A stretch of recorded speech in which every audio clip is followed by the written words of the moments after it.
Hi, this is Emma Sutherland.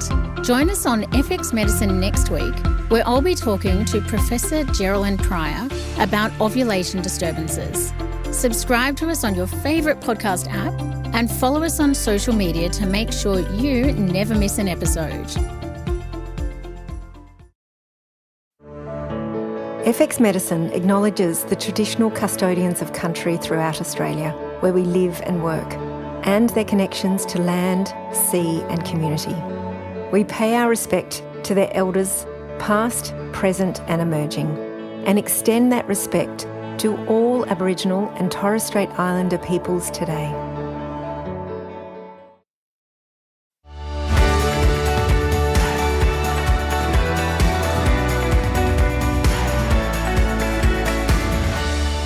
Hi, and welcome to FX Medicine, where we bring you the latest in evidence-based integrative, functional and complementary medicine. I'm Dr. Michelle Woolhouse, and joining us on the line today is Professor Craig Hassard. Craig is the founding director of education at the Monash Centre for Consciousness and Contemplative Studies. Craig is renowned for being a pioneer in the use of mindfulness meditation within the medical world and beyond. He's been a meditation teacher for more than 30 years and was a founding president of Meditation Australia. He's with us today to discuss psychoneuroimmunology, a term that may be unfamiliar to many, but it is the term that we will learn underpins the important area of mind-body medicine. Welcome to FX Medicine, Craig. How are you? Hi, Michelle. It's great to be with you again. Psychoneuroimmunology isn't a term that has gone viral yet, but for me, it was the most profoundly inspiring discovery in my whole medicine journey. It used to be considered a pseudoscience. So, Craig, what is psychoneuroimmunology and what does it mean for our understanding of whole person medicine? Well, I guess, Michelle, it's all in the name, really. Psycho, the mind, neuro, through the nervous system.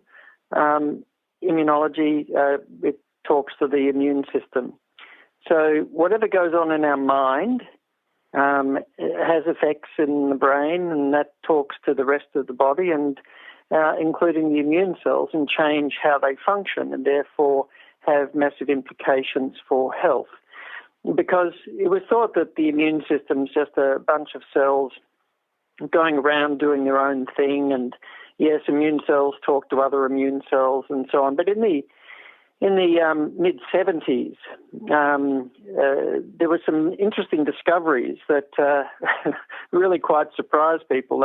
For example, Robert Ada, who pretty much is the father of the modern science of psychoneuroimmunology, they were doing studies looking at the effects of chemo on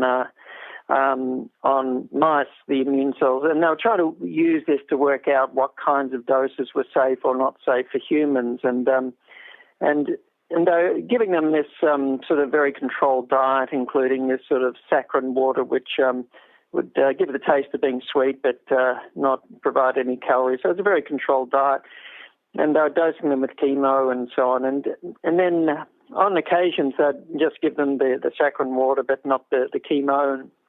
And they noticed that the immune system of the mice behaved as if it just got another dose of the chemotherapy and went into quite profound immunosuppression again. And they said, wait a sec, did somebody give the chemo by mistake? And they thought, what happens if we give the chemo again? And the immune system would crash again. And they said, wait a sec, the mouse is associating the taste of this saccharine water with the chemo and having an effect on the immune system. This is classical conditioning. It's classical Pavlov's, system. Yeah. And amazing.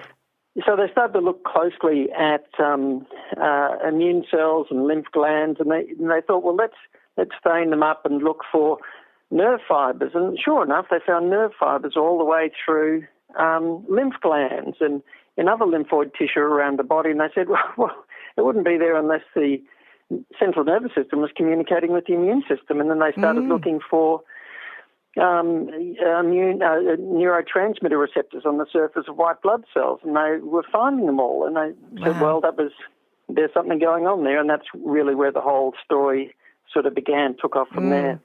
And so what was so fascinating to me when I first started learning about this was that there's a bidirectional communication between the immune system and the brain, and the brain and the immune system. And that was just mind-blowing to me, because in my health education, it was always like this top-down, heavy response to the body. So the brain was kind of the governor, but yet we now know that the immune system talks back to the brain. Tell us about that. Yeah, well, that's right, because these immune cells actually, send out hormones and neurotransmitters and so on that talk back to the brain, particularly the prefrontal cortex, which is interesting. So we've found that that's a very important area of the brain for regulating the immune system. But also the limbic system, so emotions are very central in the regulation of immunity. And it's not surprising, because any health professional who's ever listened to a patient has heard from them about how, well, when I get stressed or get very angry or going through a difficult time, my inflammatory condition flares up or my pain gets worse and so on. And patients have been telling us for a long time, and that should have given us pause for consideration. But that's right. Science sometimes takes a long, long time to catch up to the obvious. Yeah, but it is absolutely profound. I mean, we know in terms of pain medicine how profound the stress response is. But I think sometimes when we're looking at the physical aspects of people's issues like inflammation, that we tend to kind of, we don't make that connection so easily. And we now realise that that it's the whole process is much more nuanced than we thought. So if we sort of say, oh, well, we now know that, say, significant stress will suppress immune resistance to infections, viruses and so on, and if one gets an infection, it'll be more severe. So, it's one thing, but wait a sec, inflammation gets worse at the same time. Yeah. So it suppresses immunity, but we get more inflammation. Now, that kind of doesn't make sense unless we now know that there's a thing called immune dysregulation. So we get the worst of both worlds with poor mental health. And because it's not just stress. I mean, the whole poor mental health, including anger, significant anger. And so these sorts of significant and especially chronic effects on our emotional state will dysregulate the immune system. So we get less resistance, but we get more inflammation. Yeah. When you flip that the other way, I mean, that's the negative side of the story.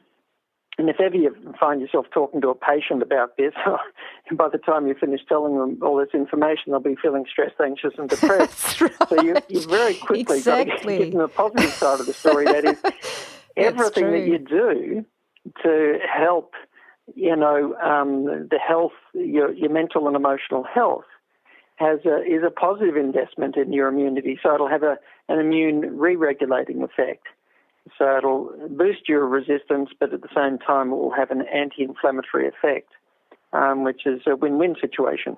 I noticed in your book, I was just rereading, I went to have a look at it as I was preparing for this podcast, and all of my highlighting had faded, so I had to go and re-highlight it. It was a bit long ago when I first came across your amazing book, Essence of Health, but you had a term in there which I loved, which was called a brain renovation. And I guess we could call it an immune system renovation, where by using a lot of these positivity mechanisms that we can then go and really enhance our immune system, or enhance our stress resilience, or enhance our mental health. Yes, that's right. And because all of these systems are interconnected, and this sort of the approach to medical education, probably less so in training, complementary medicine practitioners, because sort of the holistic kind of model is much more fully adopted in that. But in medicine, there was this systemic approach to the body and to education. And, let's learn about the immune system, let's learn about the gut, let's learn about the immune system. So all of these systems, the nervous system, were taught and then practiced in medicine as if they were independent things. And that's like, you're in a city like Melbourne or Sydney or somewhere else, and that's like saying, well, the traffic is independent, the circulation's independent from, industry that's producing stuff. Everything in a city is interrelated. Interconnected. Well, we saw that with COVID, how interconnected our infrastructure is.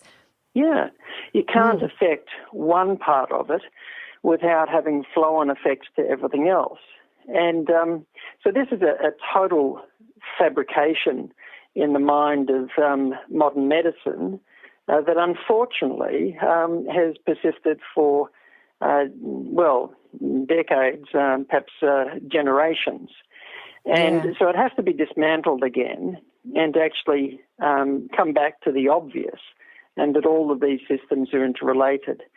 So, and every time you make a positive investment in one way, it has positive flow-on effects in the other. And that's the really optimistic sign or message, I suppose, from a therapeutic perspective. Well, absolutely. And I think, so much research has gone on for the last decade with regards to the gut biome and the gut being the second brain, and all of this incredible information has come through our, I guess, symbiotic relationship to bacteria. And I think one of the profound aspects of that was that, we know that most of our immune system lives inside our gut. And so then that further extrapolates the importance of this holistic picture. What do we know about psychoneuroimmunology and gut health and the gut biome? What's the latest on that? Well, look, it's just really, opening up that we realise if we don't have like a good diet, for example, and we're having lots of things like antibiotics and a lot of processed foods and various stuff, so if we have a negative impact on the gut microbiome, then that has effects on the absorption and how leaky the gut is. Things get through, has implications for allergies and immunity. And so, it's like a really new. It's not really new because people have been talking about this for a few decades now as well. Yeah. But we're just a bit kind slow of in medicine starting to catch up. That look, I've been in medical education for 33 years now, and I'd like to say we're so much at the cutting edge, but so much of the time actually we're lagging behind. And so we're just starting to realise that the healthy gut is a really important foundation for health of other systems as well. And that. But that's bidirectional too, isn't it? It's like with the health of the brain and the health of our emotions impact so significantly on the gut and the gut biome. Well, that's right, and that's kind of been recognised for a bit longer as well. In that, if you get extremely nervous prior to exams and so on, people would often say they get queasy in the stomach, and we kind of realised from early research on the fight or flight response that that has implications for gut motility, and so a lot of symptoms that people experience when they're very stressed kind of centred on the gut, but we're now realising that this sort of is a two-way thing as well, that the health of the gut can have implications also, not just for the health of our immunity, but also for our mental health as well. Because this sort of chronic inflammation that's set up through very poor gut health has significant implications. The mental health is important. One of them, everybody has been talking about, the importance of serotonin, for mood and so on. And serotonin is an important mood chemical, there's no doubt about it. But serotonin's not the only thing affected, in depression. And so inflammation's an important part of that as well, because pro-inflammatory cytokines, so these kind of chemicals, mediators of the immune response, when a lot of those are being produced, they actually act on the central nervous system to produce what's called the sickness response.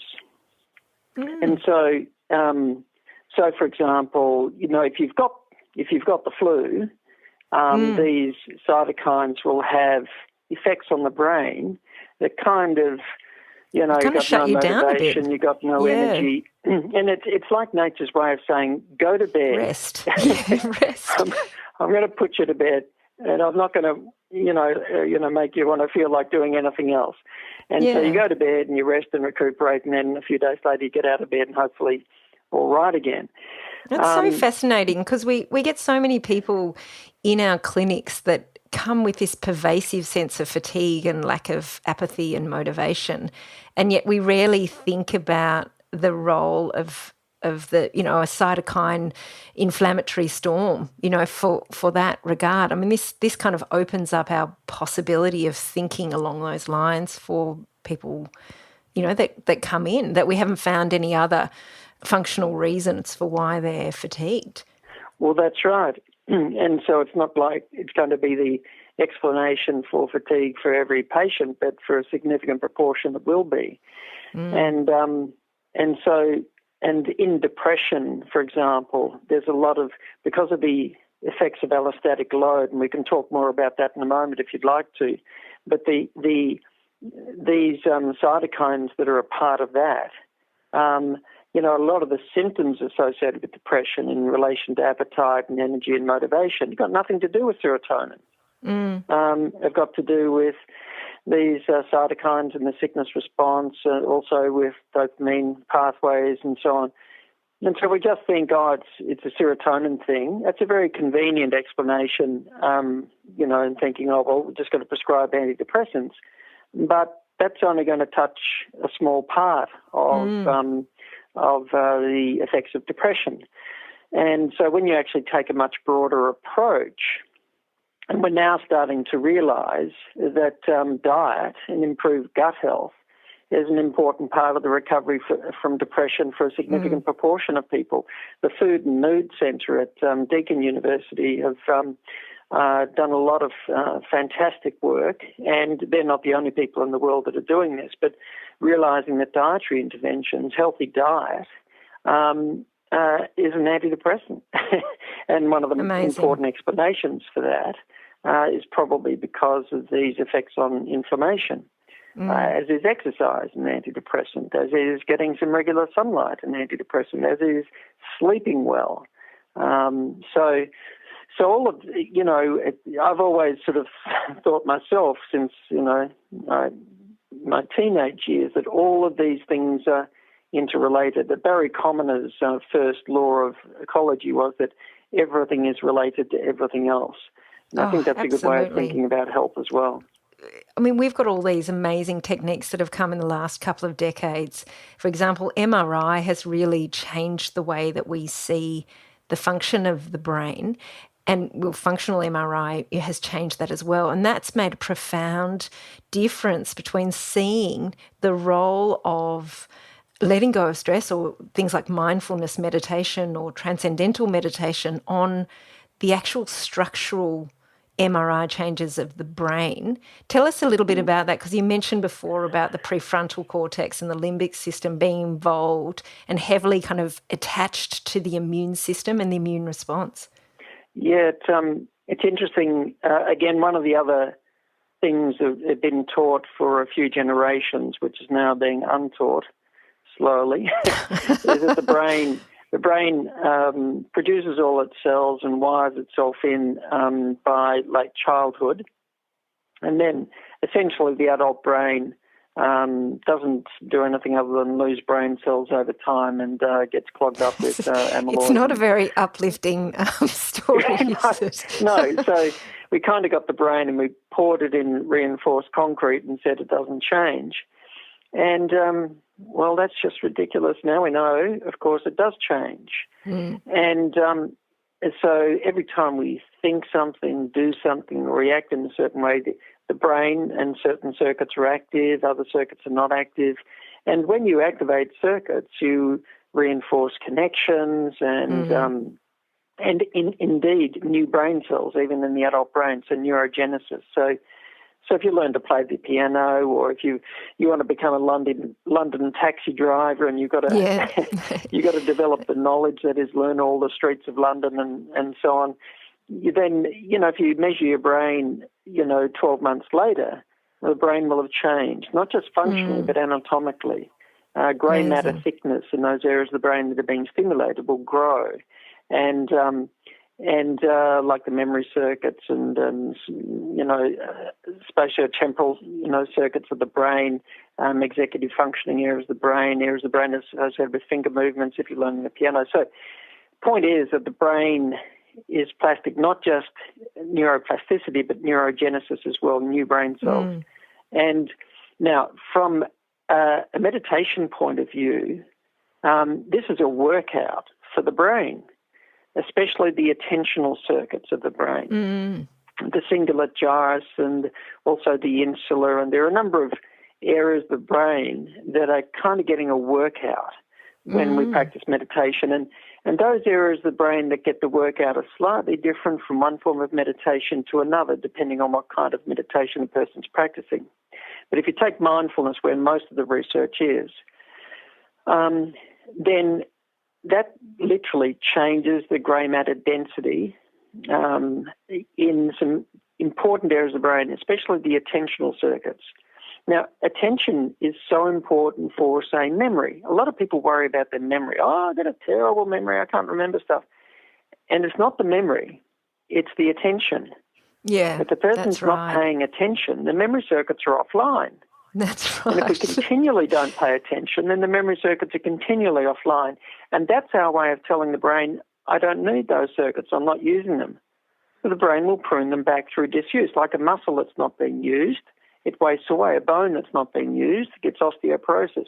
Because the body says you don't need that, well, I'll just dismantle it. It's such a great way of thinking about it, because I know a lot of people are worried about their memory. And recently in clinic, I really noticed that more and more people, even at younger ages, are actually complaining about memory and cognitive impairment and foggy brain.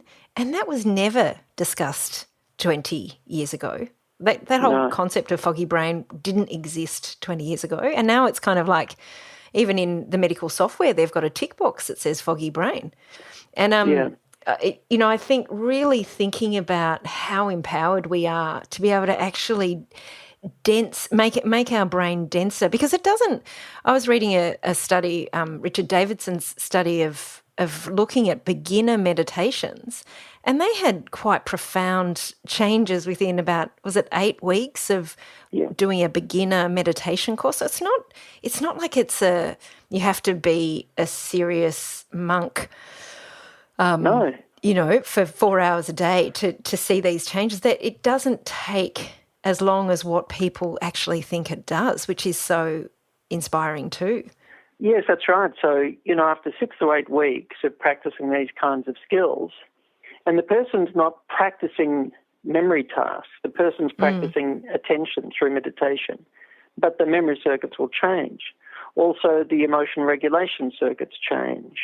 Also, the areas of the brain associated with interoception, that is your ability to be in touch with your body, change.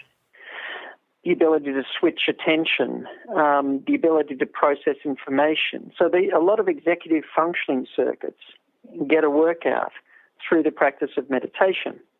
And this, of course, has flow-on effects into the person's day-to-day life. Oh, I'm working better, I'm making better decisions, I'm processing information better, I'm getting less emotionally reactive than I used to. They lose their keys less.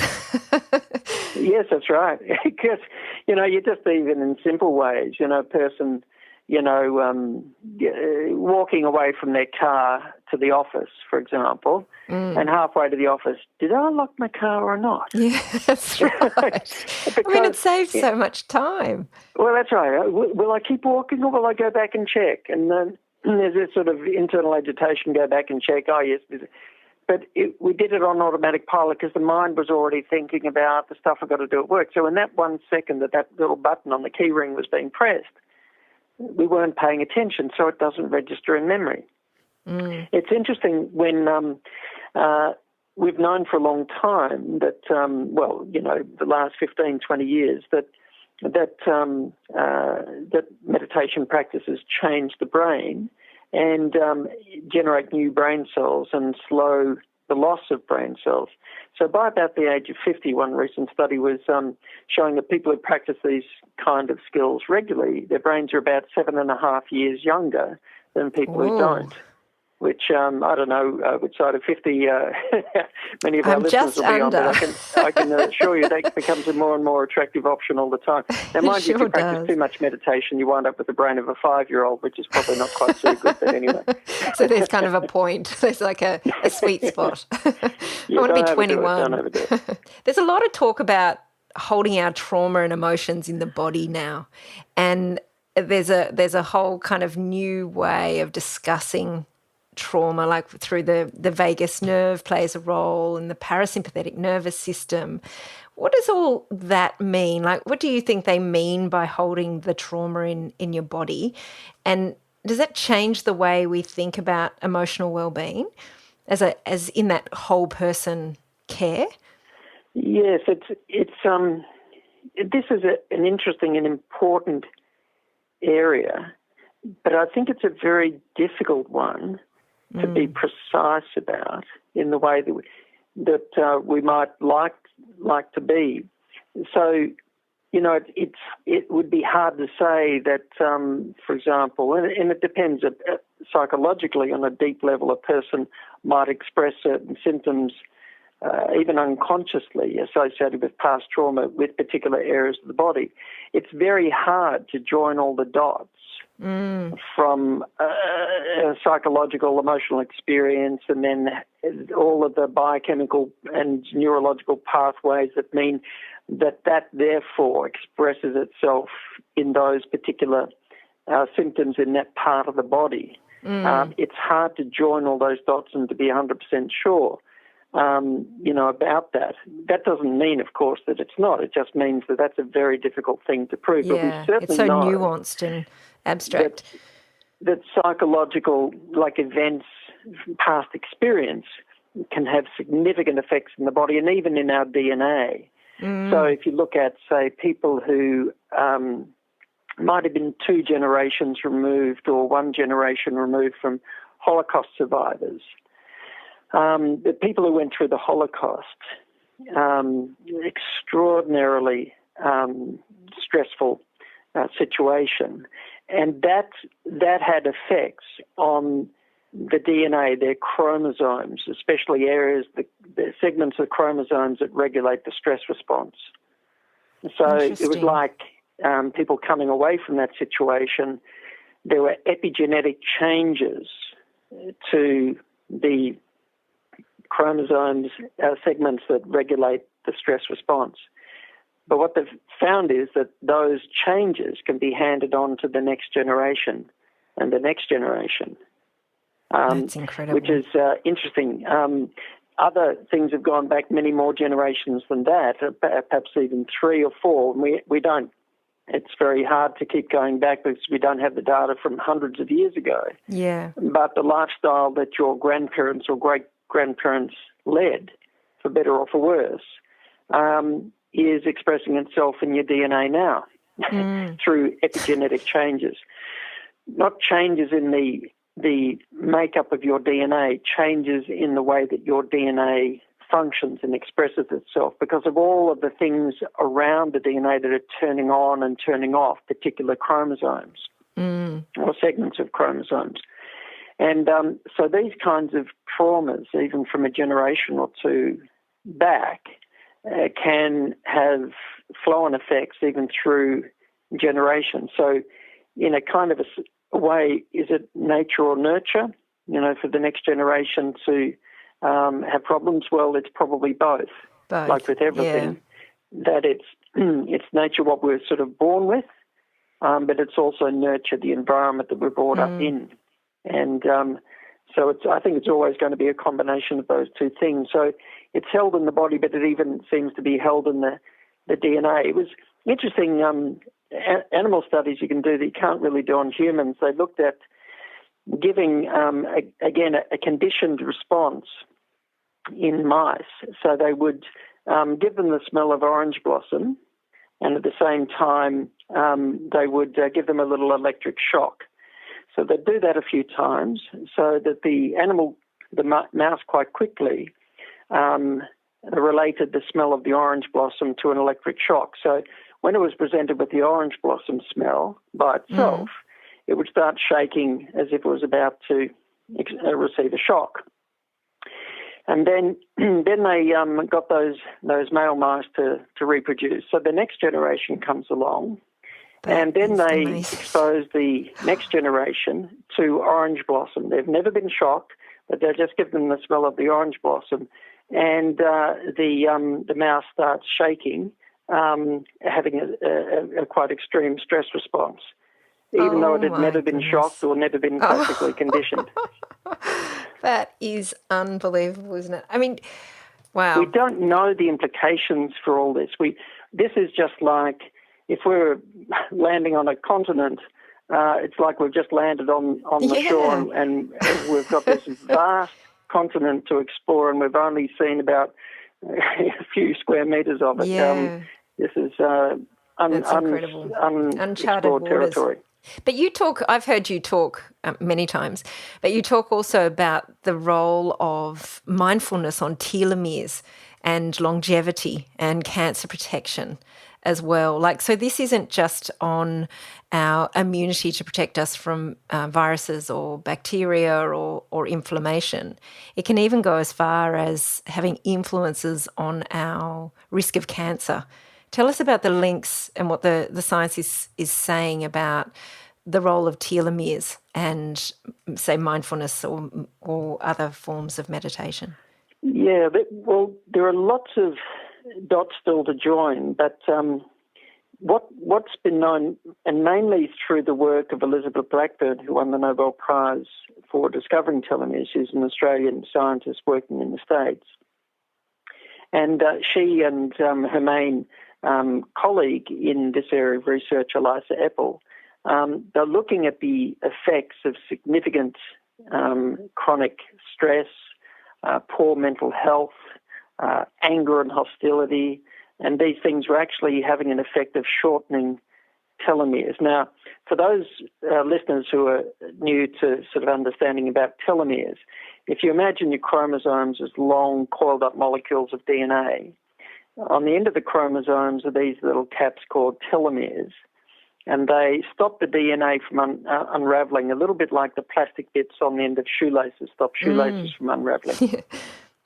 And then as we age, and every time our cells divide, those telomeres are getting whittled away at the end, shorter and shorter. And as they get shorter, the DNA starts to unravel and mutate and get damaged. And essentially they've found that the shorter the telomeres, the older we are, and the bigger the risk of the illnesses that we associate with aging, like cancer and heart disease and dementia. So big implications for health, although I've just told the story as if it's kind of one-dimensional, but we know that there are sort of subtle variations of that story. But that's the kind of overall story. We're still trying to work out the whole. Well, I'm saying we. I'm not one of the researchers in this area, but the scientific community is still trying to work it out, the full story. But so, for example, one of the first studies was looking at women who were carers for children with major chronic conditions, and they found that, by the late 30s, women were 9 to 17 years older as far as their DNA was concerned, compared to women who were mothers of children but without chronic conditions. So just the effects of carer stress could be that significant. Yeah, which is so significant. And so we know, and you know how people who've been through the ringer in their life had, and mind you, I should say as well, in that study, it depended on how well or poorly the women were coping with those demands. Because women who were in that situation but were coping well emotionally, compared to the women who are coping poorly emotionally with that situation, the women who are coping poorly were 9 to 17 years older as far as their DNA was concerned. And that's important because it gives the situation as much as how the coping. People cope with it.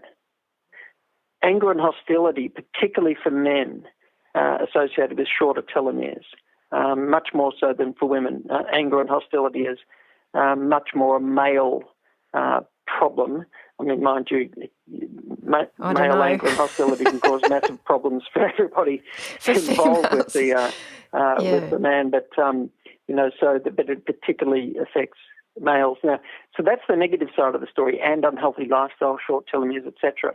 But some of the interesting research since 2000 and the early 2010s has found that the practice of meditation actually switches on the telomerase. That's the repair enzyme that repairs and renovates the telomeres, if you like. So if that telomerase is working, then the telomeres don't shorten nearly so fast. And so that will start to happen within a week of a person learning and practicing meditation regularly. That's incredible. But if you follow over the longer term, what it translates into is longer telomeres. And so, for example, women with breast cancer who were taught and practiced mindfulness regularly, then their telomeres stop shortening compared to the women who had breast cancer and who were not practicing mindfulness. And, of course, the psychological stress associated with that is significant. A study on middle-aged men who not only learned mindfulness practice but also took up a healthy lifestyle, what they found was that they started to regrow telomeres. And so that is a genetic version of a reversal of the aging process. Now, mind you, we don't have long-term studies following people over decades to be 100% sure that those people will live for 2 years or 5 years or 10 years longer. All we know is that the signposts are pointing in that direction of greater longevity, and probably via a number of different mechanisms. So, but on a genetic level, it looks like it slows down and possibly even with healthy lifestyle reverses the aging process, at least to an extent. I mean, you can't do that forever. Telomeres are going to shorten sooner or later, and telomeres are not the only thing that is an important signpost for aging. But there's so many incredible factors that you've just spoken about, emotional regulation and the ability to perform better, to have confidence in our skills, to have less anger and hostility. So the positive effects of meditation are absolutely profound. And so then the side effects of that is the potential for longevity and less aging, and all of these, less inflammation. Yeah, well, if I can add sort of a footnote to what I was saying before and to pick up on some of the things you're saying, that, noticing that, say, meditation has these effects from a genetic level, physiologically, neurologically, etc., doesn't mean so if we meditate we'll never get cancer, or if we've got cancer we just need to meditate and it'll go away. What we're talking about is that it can help to take some of the wind out of the sails of the chronic conditions and to do some things to help to support the body's own natural resistance. And so it can help to shift a balance more in our own favour, but it needs to be taken in conjunction with all of the other treatments and everything else that might be necessary for that condition. Or to help the person to cope with that condition emotionally, or to cope with the symptoms associated with the condition or the treatment. So it's not like just meditate and everything will go away. But it's a really important potential adjunct in the management of these conditions. But those questions you're mentioning before, and like asking people, particularly for men, about anger and hostility, is very important because, if somebody says, and to actually try and quantify it, like how often and how angry somebody gets, because that could be a really important part of the management of their heart disease. So, for example, if somebody gets really, really angry, then within the next 2 hours, depending on their other cardiovascular risk factors, they're 8 to 9 times more likely to have a heart attack in the following 2 hours than they would be if they hadn't gotten angry. That is, it can be a trigger for acute events. Or another study was looking at how often somebody gets angry and looking at their other risk factors. And what they found was that, for people have got angry about, say, 5 times a day, and that could be just in the traffic and something happens at home and, et cetera. So 5 times a day. And if they've got high cardiac risk factors, there was, 657 extra cases of cardiovascular disease per 10,000 people per year. Gee. That's a lot. That's a lot of increase, over and above what you would expect, when controlling for the other risk factors. So that's a lot. So, if you're asking us how often do you get angry, like really angry, and that may be a really important part of the management. And a really important doorway into an opportunity to explore a whole new way of helping reduce down the risk and helping to support their life and helping really to work towards optimizing their health, whether they've got these chronic diseases or not. Craig, I have to thank you so much for joining us today to discuss this incredible concept, really, that I don't think gets enough airplay.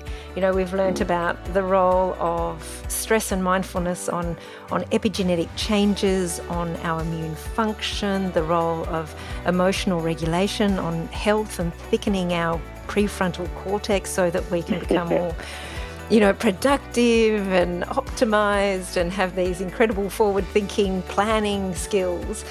I love the concept of holism and whole person care and this interconnection with ourselves and the whole of life, really. So it's not just about us being all interconnected, but it's ourselves being interconnected to each other and to the community and to the world and to the land and ecology, as you mentioned before as well.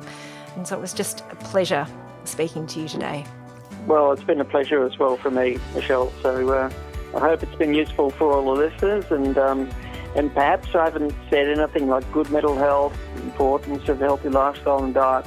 Perhaps none of this is new, but maybe a lot of the modern research is just giving people more and more reason to have good faith in putting those things into effect in our lives.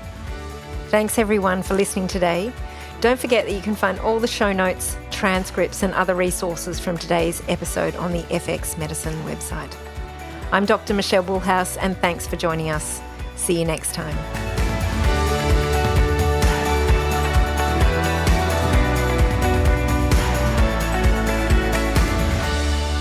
This podcast is intended as healthcare practitioner education only, and it is not a substitute for medical advice, diagnosis, or treatment.